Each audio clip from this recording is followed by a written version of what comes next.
नमस्कार, मैं हूं आपके साथ में मानसा मलिक। अग्निपथ भर्ती योजना के विरोध की आग आज तीसरे दिन और भड़क गई है। आज ये विरोध यूपी और बिहार के बाहर कई राज्यों में देखने को मिला। तेलंगाना, राजस्थान, हरियाणा में भी जबरदस्त हिंसा हुई। प्रदर्शनकारियों ने कई ट्रेनों में आग लगा दी।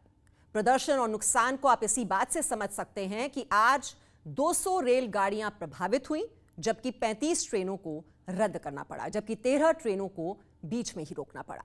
हिंसा की आग सड़क और रेलवे तक सीमित नहीं रही। बेतिया में बिहार के डिप्टी सीएम रेणु देवी के घर पर हमला किया गया। बिहार बीजेपी अध्यक्ष संजय जायसवाल के घर को सिलेंडर विस्फोट से उड़ाने की कोशिश हुई। और इस बीच अग्निपथ योजना में बड़ा बदलाव भी किया गया है। सेना में 2 दिन बाद ही भर्ती प्रक्रिया शुरू होगी, जबकि वायुसेना में भर्ती प्रक्रिया 24 जून से शुरू की जाएगी। रक्षा मंत्री राजनाथ सिंह समेत सेना प्रमुख और वायुसेना प्रमुख ने भी नई योजना पर स्थिति स्पष्ट की और कहा कि युवा धैर्य रखें और अपनी तैयारी करें। तो अग्निपथ स्कीम को और आज विस्तार से समझने की हम कोशिश करेंगे। हमारे साथ खास मेहमान जुड़े हुए हैं। पूर्व सेना प्रमुख जनरल जे सिंह हमारे साथ हैं। जनरल सिंह, बहुत बहुत स्वागत है आपका जी न्यूज़ में। आप ये तस्वीरें देख रहे होंगे किस तरह से पूरे देश में विरोध प्रदर्शन हो रहे हैं और हिंसक प्रदर्शन हो रहे हैं, और विरोध की जो ये आग है ये लगातार फैलती ही जा रही है। सरकार इसके फायदे गिना रही है, लेकिन क्या वजह आपको लगती है कि जो देश का युवा है वो इसे समझ नहीं पा रहा है? कहीं ना कहीं क्या कम्युनिकेशन गैप है?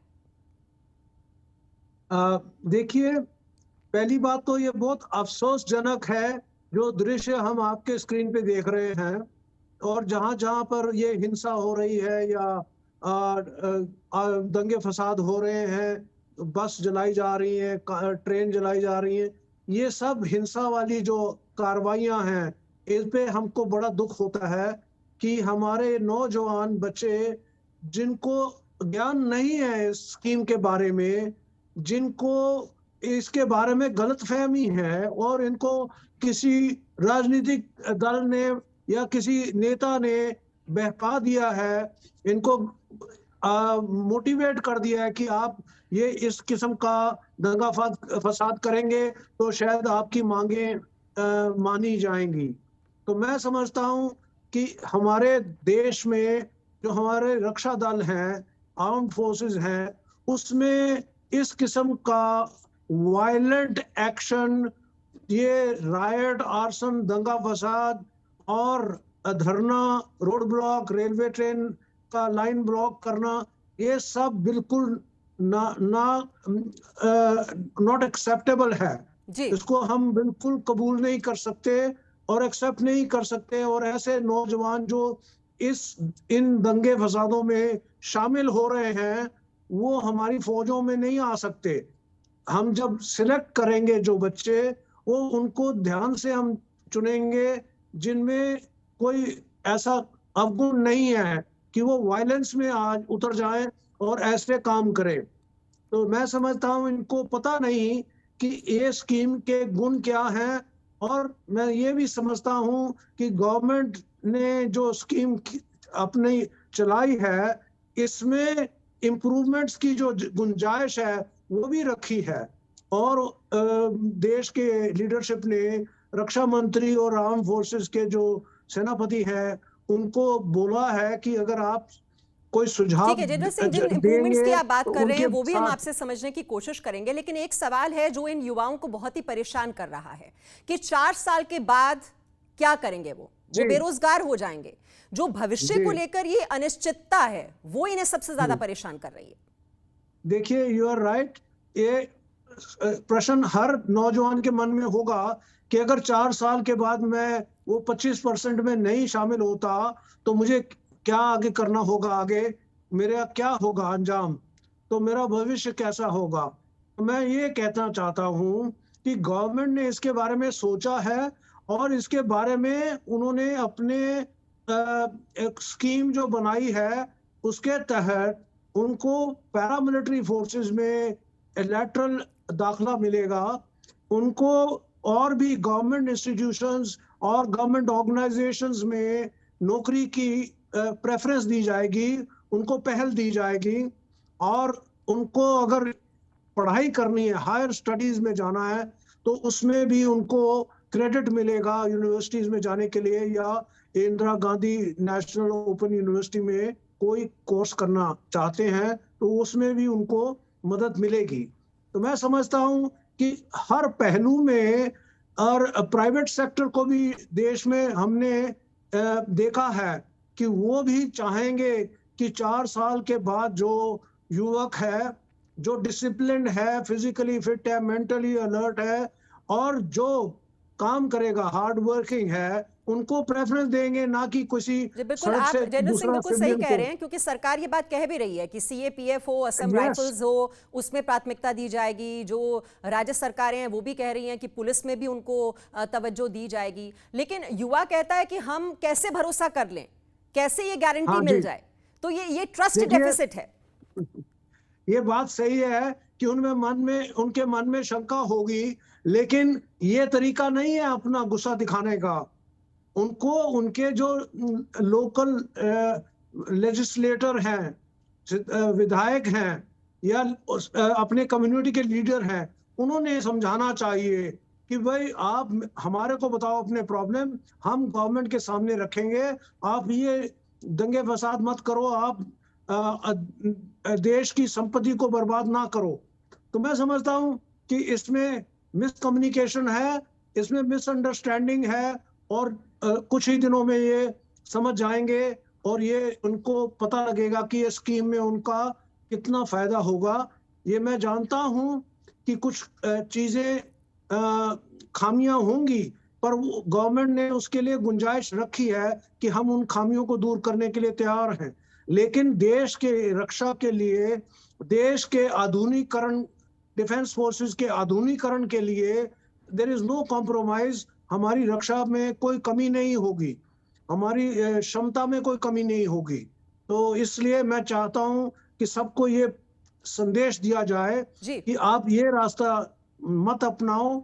आप हम एक प्रजातंत्र है और हमको संविधान के नीचे, कानून के तहत कार्रवाई करनी चाहिए, जी, ना सेना कि में ऐसे। जब हम भर्ती होते हैं जनरल सिंह, तो एक गौरव तो उसके साथ जुड़ा ही होता है, लेकिन जो सिक्योरिटी है वो एक बहुत ही इंपॉर्टेंट फैक्टर माना जाता है। और इन अग्निवीरों को जो कि अप्लाई करने वाले हैं, इनको जो सेना अभ्यर्थी हैं, इनको ये लगता है कि इनको पेंशन नहीं मिलेगी, इनको और फैसिलिटीज़ नहीं मिलेंगी, सुविधाएं नहीं मिलेंगी।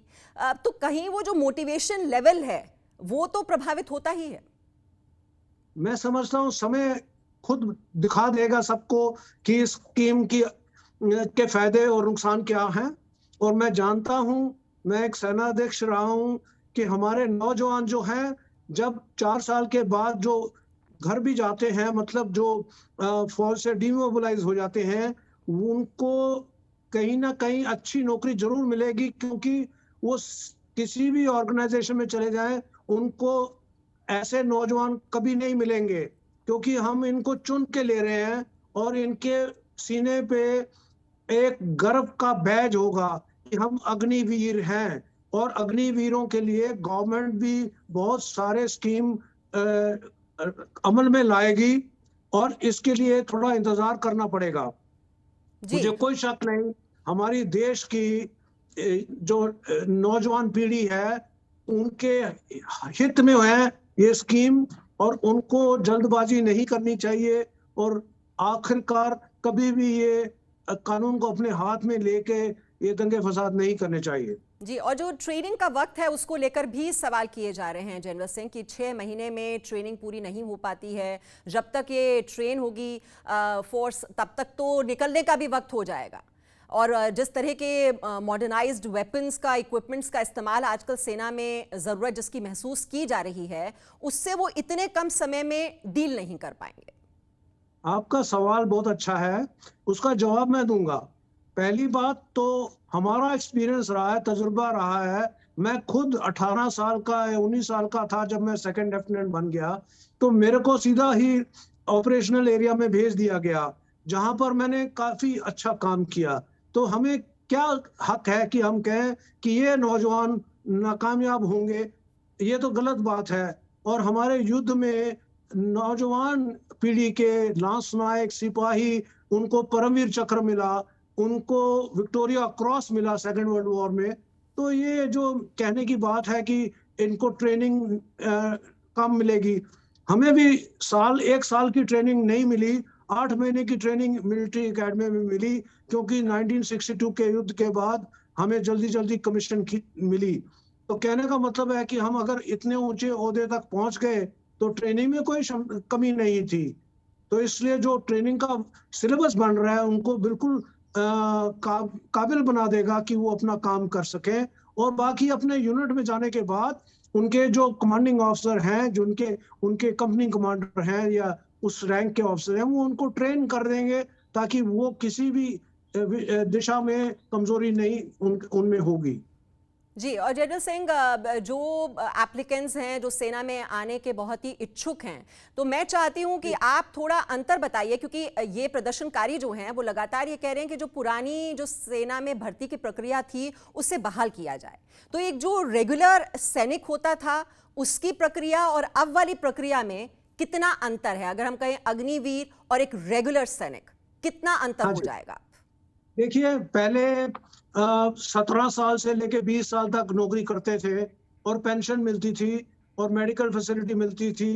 तो वो चीज जो है उसको ये मद्देनजर रखते हुए इनकी ऑब्जेक्शन है कि हमें 4 साल के बाद कुछ नहीं मिलेगा। लेकिन ये नहीं उनको समझ में आ रहा कि उनको कम से कम 12 लाख तो अश्योर्ड है। बाकी उनका जो तकरीबन मेरे हिसाब से 12 लाख अपना सेविंग्स होगा 4 साल में, क्योंकि 25-30 हजार जो तनख्वाह मिलती है और फॉरवर्ड एरिया में जाने के बाद 40-50 हजार हो जाएगी, उसमें से वो अधिकतम मिकदार में पैसा बचा सकते हैं। क्योंकि उनको खाना, रहना, क्लोथिंग और लीव, ट्रैवल कंसेशन, छुट्टी पे 2 महीने जाना, ये सिविल में नहीं मिलता है। आजकल तो एमबीए को भी 30 हजार की नौकरी नहीं मिलती है जो में एमबीए करते हैं। तो कहने का मतलब है कि इन नौजवानों को कोई तकलीफ नहीं होगी, 24 लाख उनके हाथ में होगा और उससे वो अपने आप को री जी, एस्टैब्लिश कर सकते हैं। जो अपना प्राइवेट एंटरप्रेन्योर बनना चाहते हैं, स्टार्टअप शुरू करना चाहते हैं, वो कर सकते हैं। जो जी। नौकरी चाहते हैं उनको पैरामिलिट्री में नौकरी मिल जाएगी और उनको लगातार तनख्वाह मिलेगी और आखिरी में पेंशन भी मिलेगी। तो मेरे बिल्कुल। ख्याल से ये अनजाने में बेचारे गुमराह हो गए हैं और इनका फायदा उठा रहे हैं कुछ जी, बिल्कुल राजनीतिक जयरल सिंह, पार्टियां और या कुछ आपका तो लीडर। डिफेंस फोर्सेस में इतना लंबा अनुभव रहा है और आप जानते हैं नाम, नमक और निशान के कितने ज़्यादा मायने होते हैं सेना में। और सेना जाने जाती है अपने डिसिप्लिन के लिए, कमिटमेंट के लिए, डेडिकेशन के लिए। जब आज आप इन तस्वीरों को देख रहे हैं, इन नौजवानों को देख रहे हैं किस तरह से उत्पात मचाया जा रहा है, बहुत ही परेशान कर देने वाली हैं तस्वीरें कि वाकई क्या फौज का ये हिस्सा बनने के लायक भी हैं? देखिए इसमें कुछ तो रिंग लीडर होंगे। ये हैरानीजनक बात है कि ऐसे दंगे फसाद में ये नौजवान आ गए हैं। जो इनके लीडर हैं उनको तो फौज में भर्ती करना बहुत बड़ी गलती होगी। तो मैं समझता हूं जब हम सिलेक्शन करेंगे तो लाखों में से 40 हजार को सिलेक्ट करेंगे। तो वो जो नौजवान हैं, जो होनहार हैं, जो वफादार हैं, वो देश के प्रति उनको उनकी निष्ठा है, आर्मी में सर्विस करने की निष्ठा है, उनको लेंगे हम। और ऐसे नेता जो स्टूडेंट लीडर हैं या इनके दंगा फसाद कराने वालों के पीछे हैं, उनको हम कतई भी फौजों में नहीं लेंगे। जी, आपको लगता है फिर ये आग सियासी है, इनको भड़काया जा रहा है?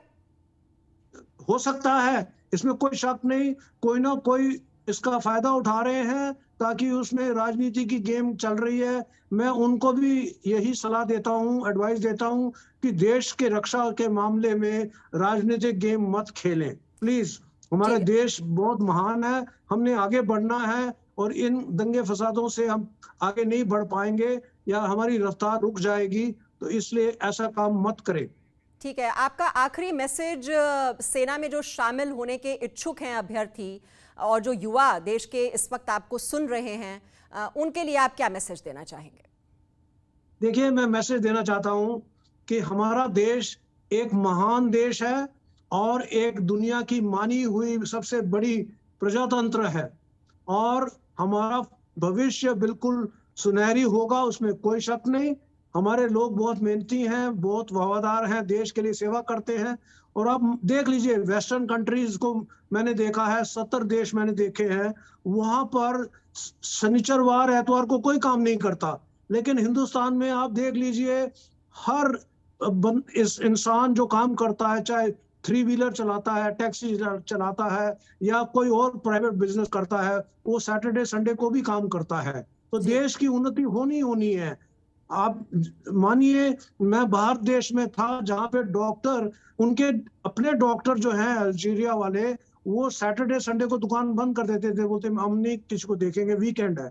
लेकिन वहां पे इंडियन डॉक्टर जो गए थे, उनके दरवाजे 24 घंटे खुले रहते थे। तो यह हमारा सभ्यता का फर्क है और इसके कारण हमारा भविष्य उज्जवल होगा, सुनहरा जी। होगा। और हमारे नौजवान जो है, इनको हम समझाएंगे।